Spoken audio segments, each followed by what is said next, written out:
You will always accomplish what you believe you can do and what you determine to do.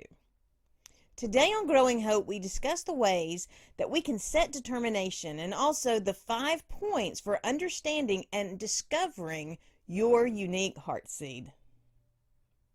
It's time for Growing Hope, a show determined to grow up hearts open to pursue the extraordinary. Because you are extraordinary! And now, live from a little cabin in the woods, nestled along Big Spring Creek, it's your host, Kathryn Lang. Hello and welcome to Growing Hope, where we are investing a few moments to grow up lives that dare to live big dreams and grow up possibilities. I am Kathryn Lang, your purveyor of snarky rainbows, because everyone can use a little twisted encouragement just to keep the day more interesting. We all need more encouragement if we're going to keep going, and we have to keep going if we're going to get it done. No matter what we're trying to do, we have to do it if we want to make it so. And whatever it is we're doing, we're going to have to believe that we can do it if we're going to be able to keep that determination enough so that we can keep going. When I was little, I could climb anything, and I did. I could shimmy up a 30-foot pole and peek into the birdhouse on top, or I could scramble up the 14-foot foyer wall. As long as I had some way to grab hold, I was gone. Not once do I remember anyone telling me I couldn't do it. They didn't tell me I was going to fall and hurt myself. They didn't tell me not to do it. Maybe they did, but I was usually too determined to hear what they had to say. Or maybe they were saying things to each other or saying things to other authorities that I missed because I was already too high to pay any attention to the words that they were trying to enforce. Either way, I didn't let what they were saying or didn't say hinder what I was doing. I just continued to climb. I believed I could climb anything, and so I did. And then I grew up. I believed I had to act better, and so I climbed less. The less I climbed, the less I could climb. So when I believed I could, I did. When I did, I could. When I didn't, I couldn't, and I quit climbing. When you believe you can, then you can. The limits come when you put those limits there. Sometimes you put them there because others told you that there were limits. Sometimes you decide that there are limits. Either way, what you believe is what occurs. The more you invest in believing your big dreams, the more you will be able to pursue those big dreams. But you have to dare to believe before you can begin to achieve. What are you willing to believe? What are you letting others define for you? Make today the day you dare to believe your heart more than you allow your mind to believe the world. One little bit of belief at a time, you will begin to grow up the possibilities that will not only move you into your unique place and purpose, but that will allow you to fly into more than you even dared to dream. Everything you want to do begins with a seed, an idea, a spark, a possibility, a vision. In pursuing your place and purpose, it is the heart seed of the unique you that is the beginning. Your place and purpose was crafted to match your gifts and talents, abilities, your journey, so much more. And only you can live out that unique place and purpose. And depending on when and where you're starting, you have to uncover a lot in order to expose that heart seed. When you uncover the heart seed, then you are positioned to fulfill your uniqueness and ignite the momentum that's going to keep you going until it's done. Now, I always knew I wanted to pursue words, but understanding the how of that pursuit has caused me some rough times along the way. I've had to interpret what other people have said. I've stepped out in faith at times, and I've also jumped back into my own understanding at times, guided often by what others directed as more than what the heart was directing. The more I believed in my unique heart seed, and the more I do believe in my heart seed, the stronger I stand in the pursuit of my design. Now, it doesn't stop the pressure from trying to force me back into the box that they have created.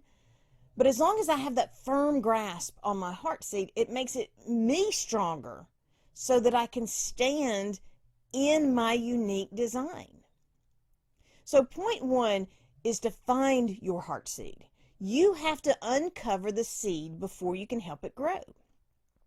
The original heart seed planted in you by the Maker for such a time as this, it's the very thing that grows up into your possibilities.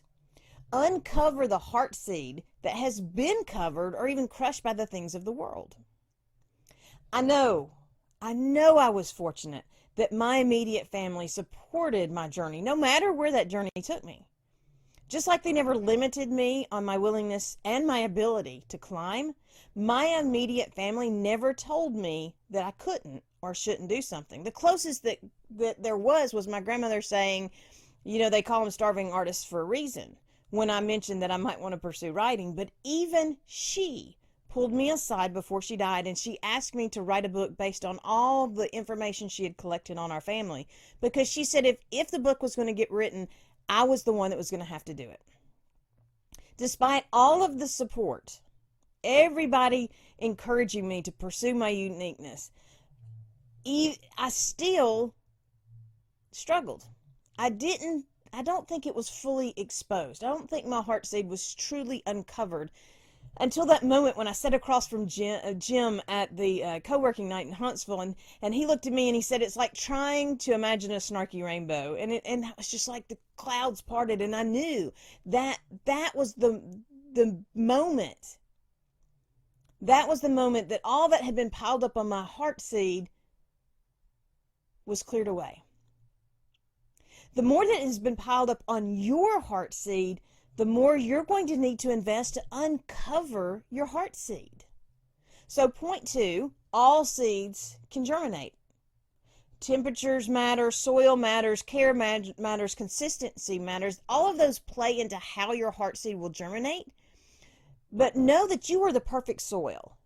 Even if the perfect soil is there, we can disrupt the soil to the point that the seed won't germinate. It won't allow for the growth of the seed, or sometimes it even destroys the seed or the seedling that's attempting to grow up. Imagine cleaning the side of your house with bleach, and all that bleach washes down into the soil, and those plants that have been growing all of a sudden are contaminated and can't grow. Or, like in our case, many years ago, I taught my sons how they could capture the pollen from one daylily, and then they could transplant it over and apply it to a different daylily, and this would cross-pollinate the two plants. And then we would capture the seeds, and they would let the seedlings grow. And my middle son managed to grow this amazing red seedling. And after so many years, you get to name it and sell it. So he really took care of this seedling, protected it, guarded it, and then a tree fell on it during a storm. But the seedling survived amazingly, so we transplanted it up to the house, and we got it up to to the house where we could shelter it and protect it better, so that he would have the opportunity to name it and sell it. And then the tornadoes hit, and another tree fell right where that daylily was set to grow in spring. Fortunately, the daylily survived again. Unfortunately, it did not survive the trampling of the construction companies that came in to repair after the tornadoes. And that was the last time my son attempted to cross-pollinate a daylily. But all seeds can germinate when they're given what they need in order to survive. But you have to be aware that even though your seed can germinate, you can still walk away from what that seed is supposed to be. It's always your choice. The third point is to nurture the seed. You have to give your heart seed the unique nourishment that your heart seed requires. Not all seeds need the same things, and sometimes if they're given the wrong things, even though those wrong things may be considered good, they will either wither and die or become something that they're not supposed to be. They were never designed to do it. I was given a plant at a plant swap one year with my garden club. I was told it was called a wood poppy and that it required mostly shade. But the problem was I didn't have a place for a mostly shade plant at the time. So I just stuck it in the ground where it might get some shade. Well, it grew up. It survived not having partial shade. But I mean, it grew way up. Instead of just being the few inches tall that it was supposed to be, it grew up by feet. I mean, it was huge. And it did have some really cool flowers at the top, but it was so tall and so demanding and overbearing. It just overshadowed the daylilies and the iris that were planted there to be spotlighted. And then it started to spread.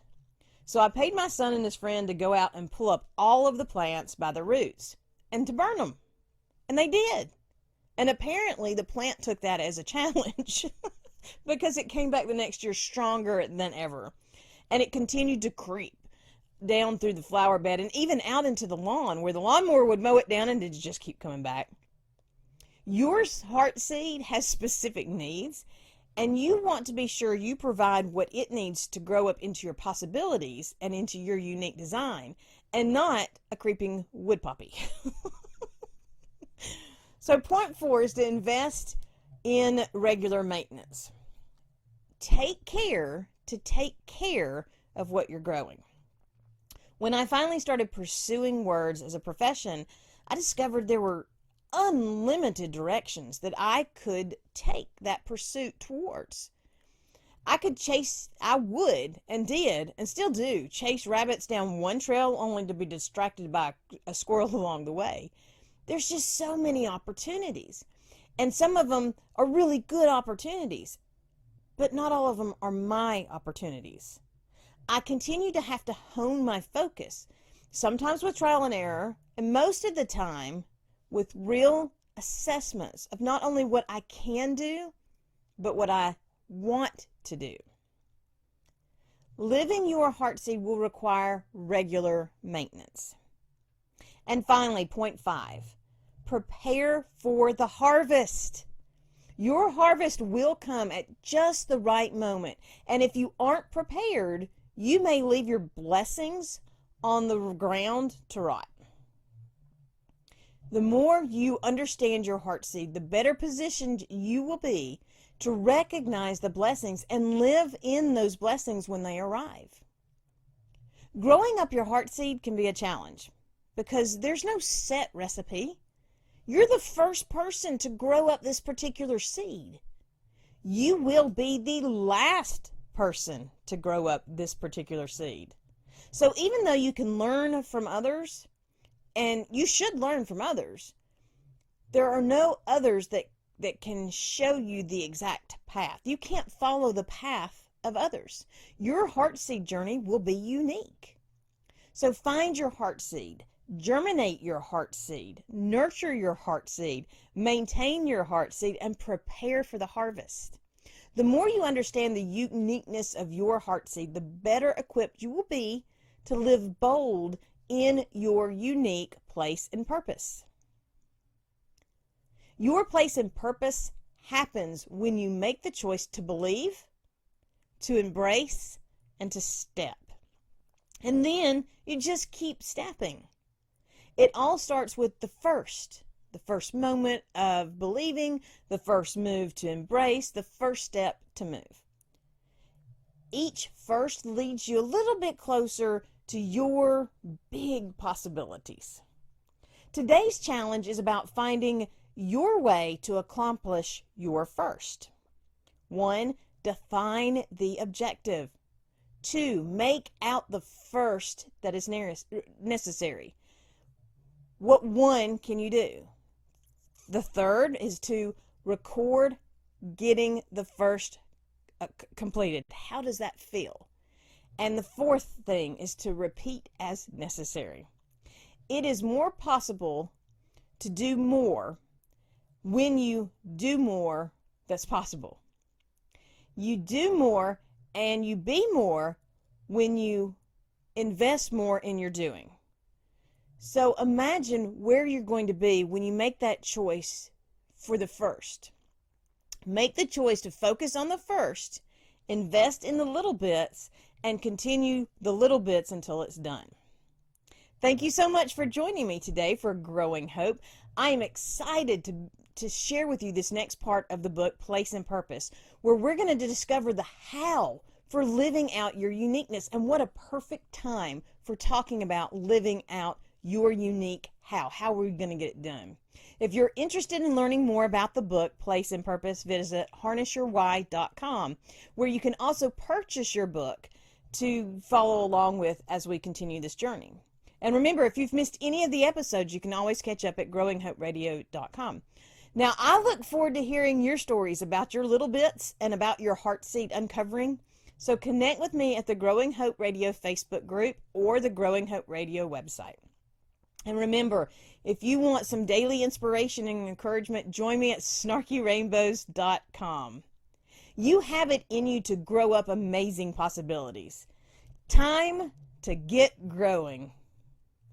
I am Kathryn Lang, your Rainbows and Lollipops host, because every day holds a promise of more, and every action contains the power of possibility.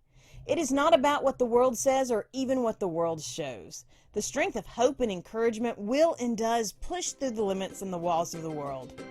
My prayer is and always will be that the words I share are helping establish foundations of hope that will shatter the delusions of the world around us. Remember, until next time, be blessed and be a blessing. Thank you for joining us for Growing Hope with Kathryn Lang, where we are sharing hope, encouragement, and inspiration to do more. Visit www.kathrynlang.com to invite Kathryn to be part of your event or to share your own stories of possibility living. Until next time, remember that a seed of hope planted and nurtured will grow up into a world of possibilities.